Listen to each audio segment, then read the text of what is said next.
La TVA déductible. Rien que le nom peut faire un peu peur, n'est-ce pas? Et pourtant, derrière ce terme un peu technique, se cache un mécanisme hyper logique. Et c'est justement ce qu'on va décortiquer ensemble aujourd'hui. Alors, pour bien rentrer dans le vif du sujet, posons-nous une question un peu provocante. Pourquoi, au fond, les entreprises ne payent-elles pas vraiment la TVA? On pourrait croire que si, mais en réalité, il y a tout un mécanisme presque invisible pour le grand public qui est pourtant la pierre angulaire de tout le système. Et la réponse, la voilà. C'est le fameux principe de neutralité. Il faut bien retenir ce mot, neutralité. C'est vraiment la clé de voûte de toute cette explication. L'idée, c'est que la TVA ne doit jamais peser sur les entreprises. Elles ne font que la collecter pour l'État. C'est ça qui explique le pourquoi du système avant même de rentrer dans le comment. Allez, première partie, on va voir en quoi ce principe de neutralité est une sorte de super pouvoir caché de la TVA. Et ce n'est pas juste une idée en l'air, c'est inscrit noir sur blanc. Cette citation, elle dit tout. Elle pose la règle du jeu en fait. C'est la garantie que la TVA, elle glisse sur les entreprises. Elle traverse toute la chaîne de production, de l'usine au magasin, sans jamais devenir un coût pour elle. Parce que imaginez une seconde si ce système n'existait pas. Ce serait le chaos. On aurait ce qu'on appelle un effet taxe sur la taxe. Prenons un exemple tout simple, un magasin de vélos.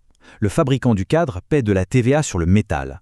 Le fabricant des roues paie de la TVA sur le caoutchouc. Si le magasin de vélo devait à son tour payer de la TVA sur le prix total de ses pièces, eh bien, le prix du vélo à la fin deviendrait juste exorbitant.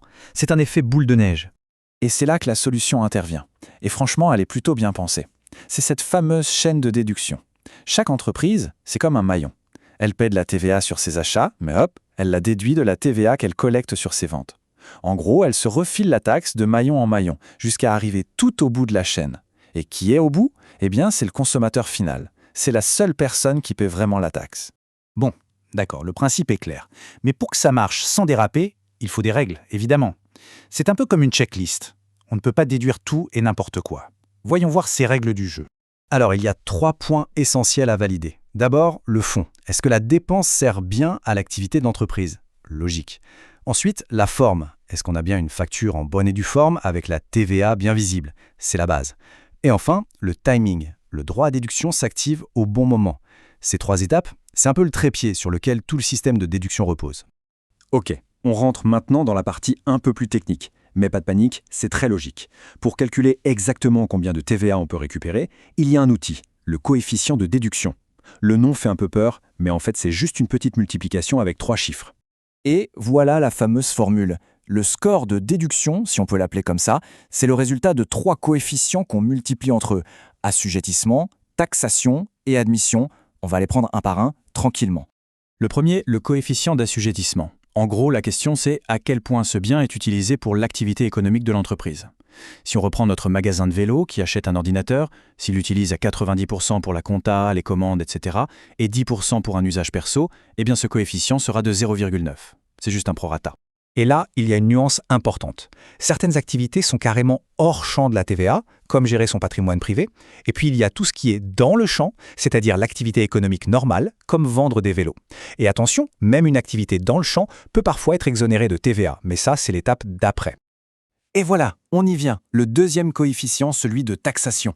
Maintenant qu'on sait que la dépense est bien dans le champ, on se pose une autre question. Est-ce que cette dépense sert à réaliser des ventes qui, elles, sont taxées à la TVA? Parce que c'est ça la clé. On ne peut déduire de la TVA que si en face on en collecte. Reprenons notre magasin. Quand il vend un vélo, il facture de la TVA. C'est une vente taxable. Donc il peut déduire la TVA sur ses achats. Super. Mais imaginez qu'il organise aussi des formations exonérées de TVA. Pour ces formations, il ne collecte pas de TVA. Du coup, la logique est implacable. Pas de TVA collectée, pas de droit à déduction sur les dépenses liées à ces formations. Et on arrive au dernier, le plus simple de tous, le coefficient d'admission.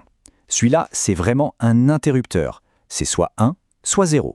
Soit on, soit off. Pour certaines dépenses bien précises, la loi dit juste « non, ça, on ne peut pas déduire ». Dans ce cas, le coefficient est 0. Pour tout le reste, c'est 1. Et voici quelques exemples classiques. La TVA sur un véhicule utilitaire, c'est oui, coefficient 1. Sur une voiture de tourisme pour le directeur, c'est non, coefficient 0. Le logement pour le personnel de sécurité sur place, c'est déductible. Pour les dirigeants, non. Les petits cadeaux d'affaires, ça passe. Les cadeaux de luxe, non. En gros, c'est une liste d'exclusions pour éviter les abus, tout simplement. Et maintenant, on assemble les pièces du puzzle, pour l'ordinateur de notre magasin. On a dit 90% pour l'activité, premier coefficient 0,9. Imaginons que les ventes taxables représentent 65% de son chiffre d'affaires. Deuxième coefficient, 0,65. Et enfin, un ordinateur n'est pas exclu, donc le coefficient d'admission est de 1. On fait le calcul, 0,9 fois 0,65 fois 1. Ça nous donne 0,585. On arrondit, et voilà, 59%.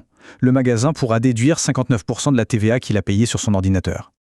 Allez, dernière ligne droite. Une déduction calculée aujourd'hui sera-t-elle encore juste dans 3 ans? Pour les gros investissements, la question se pose vraiment. Et c'est là qu'interviennent les régularisations. L'idée est simple, qu'est-ce qui se passe si l'usage d'un bien change complètement l'année d'après? Le système a prévu le coup. Les régularisations, c'est un mécanisme qui vient ajuster le tir pour que la déduction colle toujours à la réalité de l'utilisation du bien sur plusieurs années. Et pour ça, il y a des périodes de référence.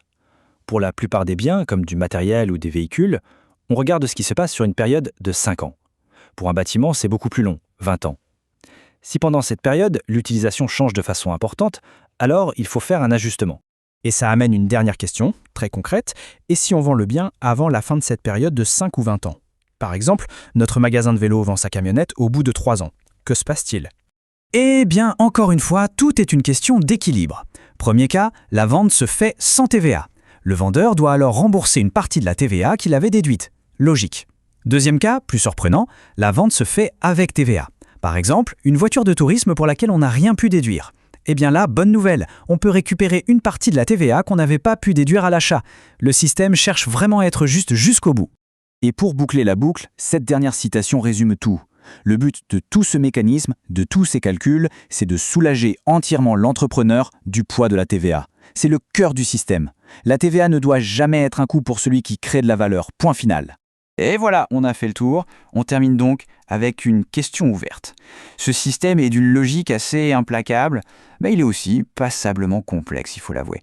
Alors, la question qu'on peut se poser, c'est est-ce que cette complexité est le prix inévitable à payer pour avoir un impôt qui soit vraiment juste, un impôt qui ne pèse, au final, que sur ce qu'on consomme vraiment?